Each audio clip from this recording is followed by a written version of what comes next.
followed the road signs to the railway station, where they were to pick up a couple more passengers.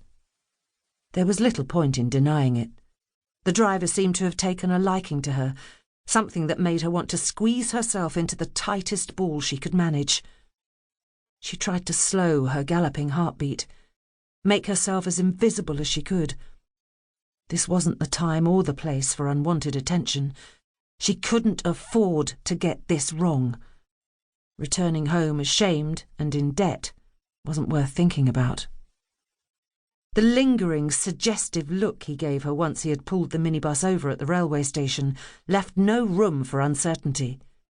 This man wasn't going to take no for an answer. Anna looked around, thought about clambering out of the minibus and running home.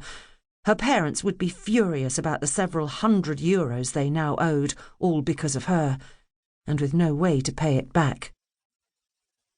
For the first time it dawned on her. She was trapped. Chapter 1. East Rise, early hours of Monday, the 12th of February.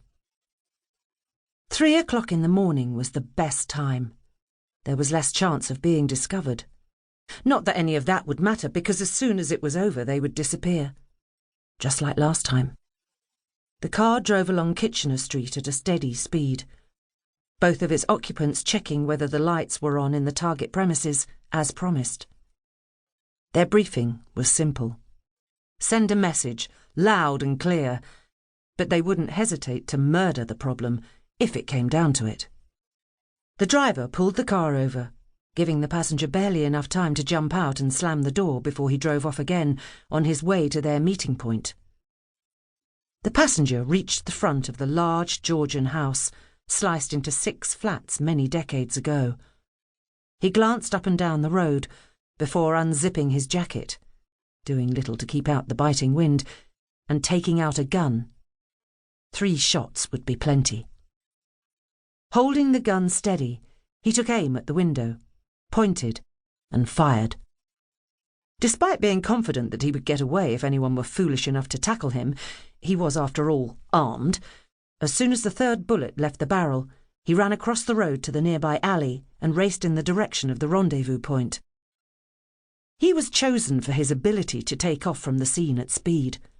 The coldness of the night, combined with his agility, meant he hadn't even broken into a sweat and was breathing only slightly harder than usual.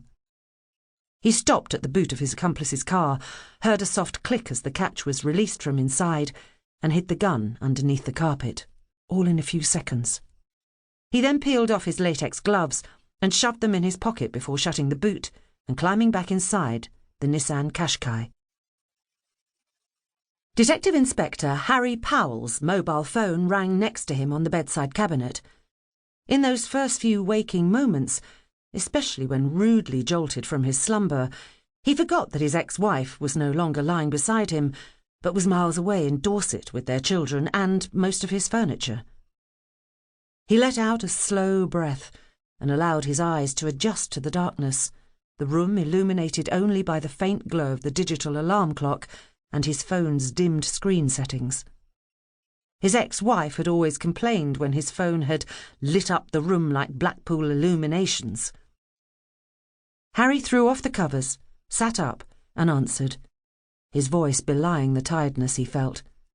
It was the 3rd time he'd been called out in as many days of being the on-call senior investigating officer.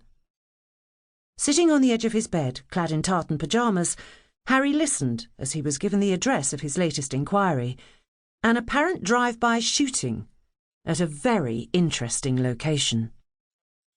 At the end of the call, for just 1 minute, he remained where he was as he gathered his thoughts and summoned up enough mental energy to tackle what lay ahead of him and his team.